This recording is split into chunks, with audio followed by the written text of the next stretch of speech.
Hello every one, welcome to target issues. இன்றைக்கி நம்ம பார்த்துட்டு இருக்கிறது பாலிட்டியோட ப்ரீவியஸ் இயர் கொஷின்ஸ் பார்த்துட்ருக்கோம். இந்த பாலிட்டி ப்ரீவியஸ் இயர் கொஷின்ஸில் நம்ம டாபிக் வைஸாக பார்த்துட்ருக்கோம். இன்றைக்கி வந்து மாநில மறுசீரமைப்பு ரிலேட்டடான ப்ரீவியஸ் இயர் கொஷின்ஸ் நம்ம பார்க்குறோம். ஓகேவா? ஓகே, நம்ம டேரெக்டாக கொஷின்ஸ் போகலாம். ஃபர்ஸ்ட் கொஷின் பாருங்கள். இந்தியாவில் கீழ்கண்ட எதன் அடிப்படையில் மாநிலங்கள் மறுசீரமைப்பு செய்யப்பட்டது? ஸோ இந்தியாவில் மாநிலங்கள் மறுசீரமைப்பானது எதன் அடிப்படையில் செய்யப்பட்டது அப்படின்றத பார்த்தோம்னா, மக்களின் மொழி லாங்குவேஜ் வச்சு தான் வந்து ஸ்டேட்ஸ் வந்து மறுசீரமைப்பு, ஸ்டேட்ஸ் ரீஆர்கனைசேஷன் ஆக்ட் அப்படின்றதே கொண்டு வந்திருப்பாங்க. அதாவது 1956 நவம்பர் 1 ஸ்டேட்ஸ் ரீஆர்கனைசேஷன் ஆக்ட், மாநில மறுசீரமைப்பு சட்டம். ஸோ இந்த மாநிலங்கள் மறுசீரமைப்பானது மக்களின் மொழியை கொண்டு பிரிக்கப்பட்டது. ஓகே, அடுத்த கொஸ்டின் பாருங்கள். கீழ்காணும் ஆணையங்களில் எது இந்திய மாநிலத்தை மொழி வாரியாக மறுசீரமைக்க பரிந்துரைத்தது? அதாவது கீழ்காணும் ஆணையங்களில் எது இந்திய மாநிலத்தை மொழி வாரியாக மறுசீரமைக்க பரிந்துரைத்தது அப்படின்றத பார்த்தோம்னா ஃபசல் அலி கமிஷன். ஓகேவா? ஃபசல் அலி கமிஷன் ஆனது ஃபர்ஸ்ட் வந்து ஜவஹர்லால் நேரு வந்து 1953 டிசம்பர் மாதம் 1953 டிசம்பர் மாதத்தில் ஃபசல் அலி என்பவரோட தலைமையில் மாநில மறுசீரமைப்பு குழு, அதாவது மாநில மறுசீரமைப்பு குழு, இந்த குழுவை வந்து கொண்டு வராங்க. இந்த குழுவோட தலைவர் யார் அப்படின்ற பார்த்தீங்கன்னா ஃபசல் அலி. இதோட உறுப்பினர்கள் யார் யார் அப்படின்றத பார்த்தோம்னா ஹெச்என் குன்ஸ்ரு மற்றும் கேஎம் பணிக்கர். எதற்காக இந்த குழு ஃபசல் அலி கமிஷன் அப்படின்றது கொண்டு வரப்பட்டது அப்படின்றத பார்த்தீங்கன்னா, மாநிலங்களை மறுசீரமைப்பின்படி உருவாக்குதல், அதற்காக தான் வந்து இந்த கமிஷன் வந்து கொண்டு வந்திருக்காங்க. ஸோ இந்த குழு வந்து பார்த்தோம்னா ஏற்கனவே 1953 டிசம்பரில் வந்து அந்த குழு வந்து உருவாக்கப்பட்டது. நெக்ஸ்ட் வந்து பார்த்திங்கன்னா 1955 செப்டம்பர் 1955 செப்டம்பர், இப்போ தான் செப்டம்பர் 30 1955 செப்டம்பர் 30 பாராளுமன்றத்தில் இந்த குழுவோட அறிக்கை வந்து விவாதத்திற்கு வைக்கப்பட்டது. அதாவது 1955 செப்டம்பர் 30 வந்து இவங்களோட ரிப்போர்ட்டை வந்து பார்லிமெண்ட்டில் வந்து வைக்கிறாங்க. ஓகேவா? ஸோ இதன் அடிப்படையில் 1956 நவம்பர் 1 நம்ம ஏற்கனவே சொல்லக்கூடிய அந்த ஸ்டேட் ரீஆர்கனைசேஷன் ஆக்ட், அதாவது மாநில மறுசீரமைப்பு சட்டம் வந்து நடைமுறைப்படுத்தப்பட்டது. ஸோ இதன் அடிப்படையில் வந்து ஒரு மொழி ஒரு மாநிலம் அப்படின்ற கொள்கையை வந்து நிராகரிச்சிருப்பாங்க. அதாவது மொழியின் அடிப்படையில் ஸ்டேட்ஸ் எல்லாம் பிரிக்கிறாங்க, ஆனால் அப்படி பிரித்தாலும் ஒரு மொழி ஒரு மாநிலம் அப்படின்ற கொள்கையை வந்து அவங்க நிராகரிச்சிருப்பாங்க. ஓகேவா? இதுதான் ஃபசல் அலி கமிஷன். அடுத்ததாக பாருங்க. நெக்ஸ்ட், மதராஸ் மாநிலம் தமிழ்நாடு என்று பெயர் மாற்ற வேண்டி விருதுநகர் சங்கரலிங்கனார் உண்ணாவிரதமிருந்து உயிர் துறந்த ஆண்டு. அதாவது மதராஸ் மாநிலமாக இருந்தது, தமிழ்நாடுன்னு நீங்கள் நேம் சேஞ்ச் பண்ணணும் அப்படின்னு சொல்லிட்டு விருதுநகர் சங்கரலிங்கனார் வந்து உண்ணாவிரதம் இருந்து உயிர் நீத்திருப்பார். இது எப்போ நடந்தது அப்படின்றத பார்த்தீங்கன்னா 1956 அக்டோபரில். ஓகேவா? அதாவது இப்போ சங்கரலிங்கனார் வந்து எந்த மாவட்டம் அப்படின்றத பார்த்தோம்னா, ஸோ இங்கே கொடுத்துருக்காங்க விருதுநகர் மாவட்டம். விருதுநகர் மாவட்டத்தில் மண்மலைமேடு அப்படின்ற ஒரு கிராமத்தை சேர்ந்தவர், மண்மலைமேடு. இவர் வந்து பார்த்தீங்கன்னா 1917 இந்தியன் நேஷனல் காங்கிரஸில் வந்து ஜாயின் பண்ணியிருப்பார். இவருக்கு வந்து ராஜாஜி மேலே வந்து ஒரு ஈர்ப்பின் காரணமாக என்ன பண்ணியிருப்பாருன்னா இந்திய விடுதலை போராட்டத்தில் வந்து இன்வால்வ் ஆகிருப்பார். நெக்ஸ்ட் வந்து பார்த்திங்கன்னா காந்தியோட தண்டி உப்பு சத்தியாகிரகம் எப்போ 1930 இதில் வந்து இவர் வந்து என்ன பண்ணியிருப்பாருன்னா பார்ட்டிசிபேட் பண்ணியிருப்பார். இவர் வந்து மதராஸ் மாகாணத்தை வந்து தமிழ்நாடு அப்படின்னு நீங்கள் நேம் சேஞ்ச் பண்ணணும்னு சொல்லிட்டு உண்ணாவிரதத்தில் ஈடுபடுவார். இது எப்போ நடக்கும் அப்படின்றத பார்த்தீங்கன்னா, அதாவது 1956 ஜூலை 27 இருந்து 1956 அக்டோபர் 13 வரைக்கும் உண்ணா நோன்பு இருப்பார். ஸோ இவரோட உடம்பு வந்து ரொம்ப மோசமான நிலையில் 1956 அக்டோபர் 13 வந்து இறந்து போயிடுவார். அதாவது 76வது நாள் வந்து இறந்து போயிடுவார். ஓகேவா? ஸோ இது ரொம்ப முக்கியமான கொஷின். இதே போல் வந்து பார்த்திங்கன்னா பொட்டி ஸ்ரீராமுலு, ஸோ அந்த கொஷின் கூட பின்னாடி வரும், அப்போ நம்ம டிஸ்கஸ் பண்ணலாம். ஸோ சங்கரலிங்கனார் பற்றி தெரிஞ்சுக்கணும்னா இவர் எந்த மாவட்டத்தை சேர்ந்தவர்? விருதுநகர் மாவட்டத்தை சேர்ந்தவர். 1917 இந்தியன் நேஷனல் காங்கிரஸில் ஜாயின் பண்ணியிருப்பார். அடுத்து வந்து பார்த்திங்கன்னா ராஜாஜி ரொம்ப பிடிச்சிருக்கிறதுனால தான், ராஜாஜி மேலே வந்து அவருக்கு ஒரு ஈர்ப்பு ஏற்பட்டிருக்கும். அதனால் வந்து அவர் என்ன பண்ணுவார்னா இந்திய விடுதலை போராட்டத்தில் நிறையா இன்வால்வ் ஆகுவார். காந்தியோட தண்டி உப்பு சத்தியாகிரகம் எப்போ நடந்திருக்கும் 1930 வந்து அவர் வந்து ஜாயின் பண்ணியிருப்பார். ஸோ அதுக்கப்புறம் பார்த்திங்கன்னா மதராஸ் மாகாணத்தை வந்து நீங்கள் தமிழ்நாடுன்னு பெயர் மாற்றம் செய்யணும் அப்படின்ட்டு 1956 மொத்தம் 76 நாட்கள் வந்து உண்ணா நோன்பு இருப்பார். 76வது நாளில் வந்து இறந்து போயிடுவார். எந்த தேதி அப்படின்ற பார்த்திங்கன்னா ஜூலை 27 இருந்து அக்டோபர் 13 1956. ஓகேவா? இது ரொம்ப முக்கியமான கொஷின். நெக்ஸ்ட் கொஷின் பாருங்கள். தனி ஆந்திர மாநிலம் கோரி உண்ணாவிரதம் இருந்து உயிர் நீத்தவர் யார்? ஸோ தனி ஆந்திர மாநிலம் வேணும் அப்படின்னு சொல்லிட்டு உண்ணாவிரதம் இருந்து உயிர் நீத்தவர் யார் அப்படின்னு பார்த்தோன்னா பொட்டி ஸ்ரீராமலு. ஓகேவா? பொட்டி ஸ்ரீராமலு. அதாவது எந்த தேதி அப்படின்னு பார்த்தீங்கன்னா 1900, அதாவது ஒரு உண்ணா நோன்பு இருந்தது வந்து எப்போ அப்படின்னு பார்த்தீங்கன்னா 1952 அக்டோபர் 19 இருந்து 1952 அக்டோபர் 19 இருந்து டிசம்பர் 15 வரைக்கும். டிசம்பர் 15 வரைக்கும் ஒரு 58 நாட்கள் வந்து உண்ணா நோன்பு இருந்து உயிர் நீத்திருப்பார். ஸோ இதன் அடிப்படையில் நிறைய பிரச்சனைகள் வரும். அதனால் என்ன பண்ணியிருப்பாங்க அப்படின்னு பார்த்தீங்கன்னா ஆந்திராவில் பெரிய கலவரம் ஏற்படும். இந்த கலவரத்தின் காரணமாக சென்னை மாகாணத்தோட வடபகுதியில் இருக்கக்கூடிய ஒரு 16 மாவட்டங்கள், சென்னை மாகாணத்தோட வடபகுதியில் இருக்கக்கூடிய ஒரு 16 மாவட்டங்களை பிரித்து 1953 அக்டோபர் முதல் நாள் 1953 அக்டோபர் முதல் நாளில் ஆந்திர மாநிலம் உருவாக்கப்பட்டது. ஓகேவா? இது ரெண்டுமே ரொம்ப ரொம்ப முக்கியமான கொஷின்ஸ், பார்த்துக்கோங்க. நெக்ஸ்ட் பாருங்கள். Meghalaya state game in to existence இந்த இயர். மேகாலயா தனி மாநிலமாக உருவான ஆண்டு எப்போது அப்படின்ற பார்த்தீங்கன்னா 1972. அதாவது 1969 22வது சட்ட திருத்தம் கான்ஸ்டியூஷன் அமெண்ட்மெண்ட் படி மேகாலயா வந்து பார்த்திங்கன்னா அஸ்ஸாமுக்குள்ளேயே வந்து ஒரு தனி மாநிலமாக இருந்திருக்கும். அதாவது ஒரு சுயாட்சி மாநிலமாக இருந்திருக்கும். அதை தனியாக பிரித்து தனி மாநிலமாக உருவாக்கப்பட்டது எப்போது அப்படின்னு பார்த்தீங்கன்னா 1972. எந்த சட்ட திருத்தம் அப்படின்னு பார்த்தீங்கன்னா 22வது சட்ட திருத்தம் 1969. ஓகேவா? ஸோ இது எல்லாமே ரொம்ப முக்கியமானது, பார்த்துக்கோங்க. நெக்ஸ்ட் வந்து பாருங்கள். எந்த அரசமைப்பு சட்ட திருத்தம் புதுச்சேரியை இந்திய ஒன்றியத்தில் சேர்த்தது? ஸோ புதுச்சேரி, அதாவது எந்த கான்ஸ்டியூஷன் அமெண்ட்மெண்ட் படி புதுச்சேரி வந்து இந்திய ஒன்றியத்தில் சேர்ந்தது அப்படின்ற பார்த்தீங்கன்னா ஆன்சர் வந்து எத்தனாவது அப்படின்னு பார்த்தீங்கன்னா 14th கான்ஸ்டியூஷன் அமெண்ட்மெண்ட், அதாவது 14வது சட்ட திருத்தம். ஓகே, இதில் வந்து பார்த்தீங்கன்னா ஃபர்ஸ்ட் வந்து நம்ம இதில் ரொம்ப முக்கியமாக ஞாபகம் வச்சுக்கிறது என்னென்னா தாத்ரா அண்ட் நாகர்கவி இது வந்து எத்தனாவது சட்ட திருத்தம் அப்படின்ற பார்த்தீங்கன்னா 10வது சட்ட திருத்தம். அடுத்ததாக பார்த்தோம்னா கோவா வந்து 12வது சட்ட திருத்தம். நெக்ஸ்ட் வந்து பார்த்தோம்னா டையூ அண்ட் டாமன் அதுவும் 12வது சட்ட திருத்தம். புதுச்சேரி வந்து 14வது சட்ட திருத்தம். இது நாளையும் ஞாபகம் வச்சுக்கணும், ரொம்ப முக்கியமானது. ஓகேவா? ஃபஸ்ட்டு தாத்ரா நாகர்கவி 10வது சட்ட திருத்தத்தின் மூலமாக இந்திய ஒன்றியத்தில் சேர்க்கப்பட்டது. கோவா வந்து பார்த்தீங்கன்னா 12, டையூ அண்ட் டாமனும் 12, புதுச்சேரி வந்து 14. நல்லா ஞாபகம் வச்சுக்கோங்க. இந்த 4 ஸ்டேட்ஸு, இந்த 4 யூனியன் டெரிட்டரிஸு.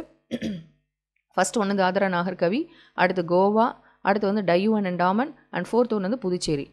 தாத்ரா நாகர்கவி வந்து 10, கோவாவும் டையூ அண்ட் டாமனும் 12, புதுச்சேரி வந்து 14. வரிசையை ஞாபகம் வச்சுக்கோங்க. ஓகே, நெக்ஸ்ட் பாருங்கள். அருணாச்சல பிரதேஷ் என்று அருணாச்சல பிரதேசம் ஒரு முழு மாநிலமாக மாறியது 1987 பிப்ரவரி 20. 1987 அன்று அருணாச்சல பிரதேசம் ஒரு முழு மாநிலமாக உருவாகியது. அடுத்ததாக, when was the Punjab state bifurcated into Punjab and Haryana? Punjab மாநிலம் பஞ்சாப் மற்றும் ஹரியானாவாக பிரிக்கப்பட்டது எப்போது அப்படின்ற பார்த்தீங்கன்னா 1966. ஸோ 1966 தான் பஞ்சாப்பை வந்து 2ஆக பிரிச்சிருப்பாங்க. பஞ்சாப் மற்றும் ஹரியானாவாக 1966 பிரிக்கப்பட்டிருக்கும். ஓகே, அடுத்ததாக பாருங்கள். எந்த சட்டத்தால் உத்தராஞ்சல் என்ற பெயர் உத்தராகாண்ட் என்று மாற்றப்பட்டது?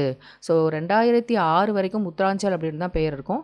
இது வந்து என்ன பண்ணியிருப்பாங்கன்னா 2006 உத்தராகாண்ட் அப்படின்னு வந்து பெயர் மாற்றம் செஞ்சுருப்பாங்க. சரியா? இதில் ஃபர்ஸ்ட் வந்து பார்த்தீங்கன்னா இதில் சில முக்கியமான டீட்டெயில்ஸ் இருக்கும். 1950 ஐக்கிய மாகாணம் அப்படின்னு இருந்திருக்கும். இந்த ஐக்கிய மாகாணத்தோட பெயரை வந்து என்னென்னு மாற்றிருப்பாங்கன்னா 1950 உத்தரப்பிரதேசம் அப்படின்னு மாற்றிருப்பாங்க. ஓகேவா? அடுத்ததாக மதராஸ் மாகாணத்தை வந்து 1969 என்னென்னு மாற்றிருப்பாங்கன்னா தமிழ்நாடு அப்படின்னு மாற்றிருப்பாங்க. சரியா? நெக்ஸ்ட் பாருங்கள். 1973 மைசூரை வந்து என்னென்னு நேம் சேஞ்ச் பண்ணியிருப்பாங்க அப்படின்னு பார்த்தீங்கன்னா கர்நாடகம் அப்படின்னு மாற்றிருப்பாங்க. கர்நாடகம். ஓகே, 1950 ஐக்கிய மாகாணம் வந்து உத்தரப்பிரதேசம் மாற்றிருப்பாங்க. மதராஸை வந்து 1969 தமிழ்நாடுன்னு மாற்றிருப்பாங்க. மைசூரை கர்நாடகம் அப்படின்னு 1973 மாற்றிருப்பாங்க. அடுத்ததாக பார்த்தீங்கன்னா பம்பாயை மும்பை அப்படின்னு மாற்றிருப்பாங்க. எப்போ? 1995. ஓகே, அதுக்கப்புறம் தான் உத்தராஞ்சலை உத்தரகாண்ட் அப்படின்னு மாற்றிருப்பாங்க. அது எப்போனா 2006. ஸோ இதே வருஷத்தில் தான் வந்து இந்த 2006 தான் ஞாபகம் வச்சுக்கோங்க பாண்டிச்சேரியை புதுச்சேரி அப்படின்னு மாற்றிருப்பாங்க. ஓகே, இதே 2006 தான். அதுக்கப்புறம் 2011 ஒடிசாவாக மாற்றப்பட்டிருக்கும். ஓகே, இது எல்லாமே வந்து நேம் சேஞ்ச் பண்ணப்பட்டது, ரொம்ப முக்கியமானது. ஸோ ஃபஸ்ட் வந்து பார்த்திங்கன்னா 1950 ஐக்கிய மாகாணம் உத்தரப்பிரதேசமாக மாறி இருக்கும். மதராஸ் வந்து 1969 தமிழ்நாடு, 1973 வந்து மைசூர் கர்நாடகமாக மாறி இருக்கும். அப்புறம் 1995 பம்பாய் வந்து மும்பையாக மாறி இருக்கும். 2006 ரெண்டு முக்கியமானது இருக்குது. ஒன்று வந்து உத்தராஞ்சல் வந்து உத்தரகாண்டாக மாற்றிருக்கும். அதே போல் புதுச்சேரியை பாண்டிச்சேரியை புதுச்சேரியாக மாற்றிருப்பாங்க. நெக்ஸ்ட் வந்து பார்த்திங்கன்னா 2011 ஒரிசா வந்து ஒடிசாவாக மாற்றப்பட்டிருக்கும். ஓகே, இது எல்லாமே ரொம்ப முக்கியமானது, ரொம்ப ஈஸின்னு கூட நோட் பண்ணி வச்சுக்கோங்க. நெக்ஸ்ட் பாருங்கள்,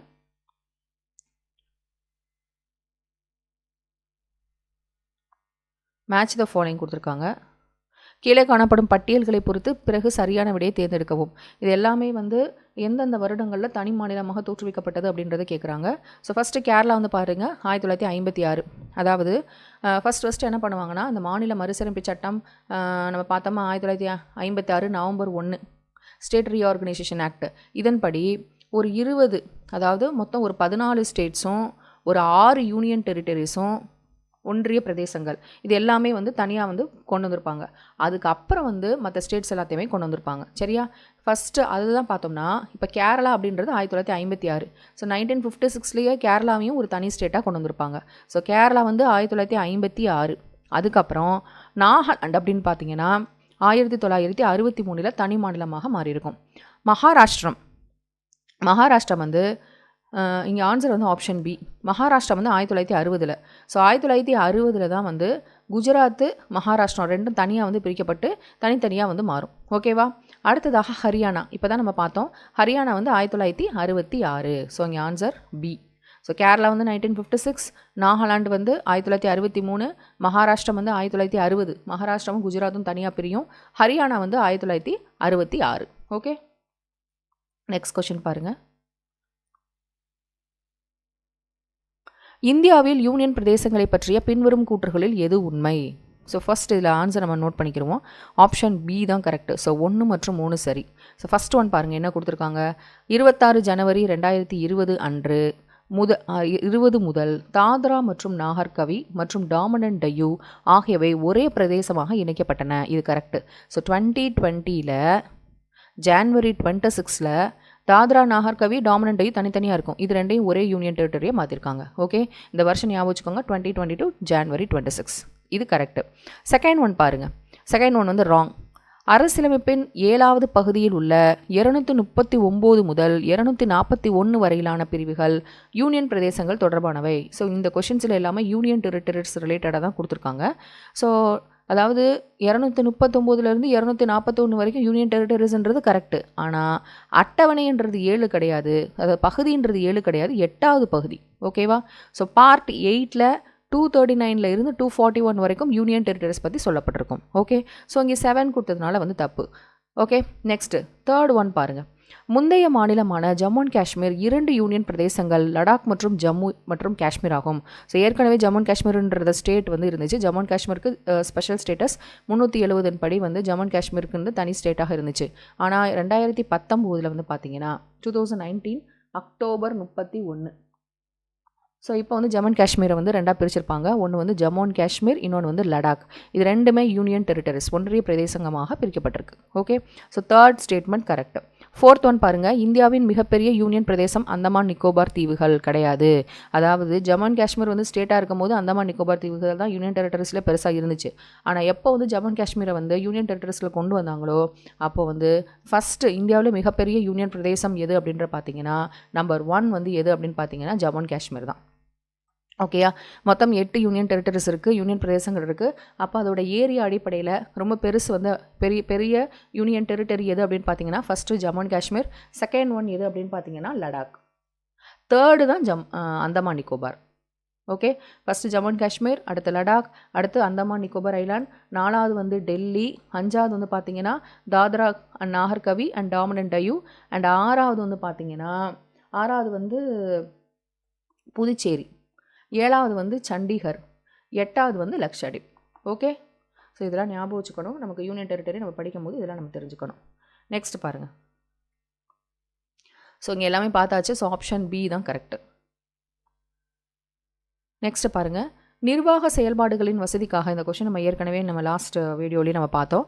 நிர்வாக செயல்பாடுகளின் வசதிக்காக நாடும் மக்களும் வெவ்வேறு மாநிலங்களாக பிரிக்கப்பட்டாலும் நாடு என்பது முழுமையாக ஒருங்கிணைந்த ஒன்று அப்படின்னு கூறியவர் யார் அப்படின்னு பார்த்தோம்னா பீமாராவ் அம்பேத்கர். ஓகே, 13வது கொஷின் பாருங்கள். டேஸ் அரசியலமைப்பு சட்டப்பிரிவு 1954 முதல் 2019 வரை ஜம்மு மற்றும் காஷ்மீருக்கு சிறப்பு அந்தஸ்து வழங்கியது. ஸோ ஜம்மு அண்ட் காஷ்மீருக்கு ஸ்பெஷல் ஸ்டேட்டஸ் வந்து எப்போ அப்படின்னு பார்த்தீங்கன்னா 1954 2019 வரைக்கும் ஆர்டிகல் 370 வரைக்கும் 370 தான் ஸ்பெஷல் ஸ்டேட்டஸாக இருந்துச்சு. ஸோ இதுக்கு முன்னாடி தான் பார்த்தோம் 2019 அக்டோபர் 31 படி ஜம்மு அண்ட் காஷ்மீர்ன்ற ஒரு ஸ்டேட் வந்து 2 union territories Jammu and Kashmir மற்றும் லடாக்காக பிரிக்கப்பட்டது. நெக்ஸ்ட் கொஸ்டின் பாருங்கள். காணப்படுபவைகளில் எது ஒன்றிய பிரதேசங்களில், இங்கே ஒன்றிய பிரதேசம்ன்றது யூனியன் டெரிட்டரி தான் சொல்கிறாங்க, முந்தைய பெயர்கள் கிடையாது. அதாவது யூனியன் பிரதேசத்துக்கு ஏற்கனவே என்னென்ன பேர் இருந்துச்சு அதில் வந்து இதில் வந்து ராங் ஒன் எது அப்படின்றது கேட்குறாங்க. ஸோ அட்டவணையில் சேர்க்கப்பட்ட மாவட்டங்கள்ன்றது கரெக்டு, தலைமை ஆணையர்களின் மாகாணங்கள் அப்படின்றது கரெக்டு, பகுதி சி மற்றும் டி மாநிலங்கள்ன்றது கரெக்டு, தனித்துவமான மத்திய பகுதிகள் அப்படின்ற நேம் வந்து யூனியன் டெரிட்டரிஸ்க்கு கிடையாது. ஓகேவா? ஸோ இப்போ நம்ம இன்றைக்கி வந்து நம்ம பார்த்த கொஷின்ஸ் எதெல்லாமே எதில் அப்படின்னு பார்த்தீங்கன்னா அதாவது மாநில மறுசீரமைப்பு ஸ்டேட் ரீஆர்கனைசேஷன் பற்றின ரிலேட்டடான கொஷின்ஸ் எல்லாமே பார்த்தோம். இது எல்லாமே ரொம்ப முக்கியமானது. ஸோ இந்த வீடியோலேயே நீங்கள் பார்த்த கொஷின்ஸ்லேயே நீங்கள் உங்களுக்கு ஒரு ஐடியா வந்திருக்கும் எதெல்லாம் முக்கியம், எது படிக்கணும் அப்படின்ற மாதிரி ஒரு ஐடியா வந்திருக்கும். ஸோ இந்த கொஷின்ஸ் இந்த வீடியோஸ் எல்லாத்தையுமே வந்து 1 or 2 டைம்ஸ் பார்த்தீங்கன்னாவே நீங்கள் ரொம்ப தரவாயிருவீங்க. உங்கள் ஃப்ரெண்ட்ஸ் எல்லாத்துக்குமே ஷேர் பண்ணுங்கள். நெக்ஸ்ட் ஒரு டாப்பிக்கில் உங்கள் எல்லாத்தையும் சந்திக்கிறேன். தேங்க்யூ.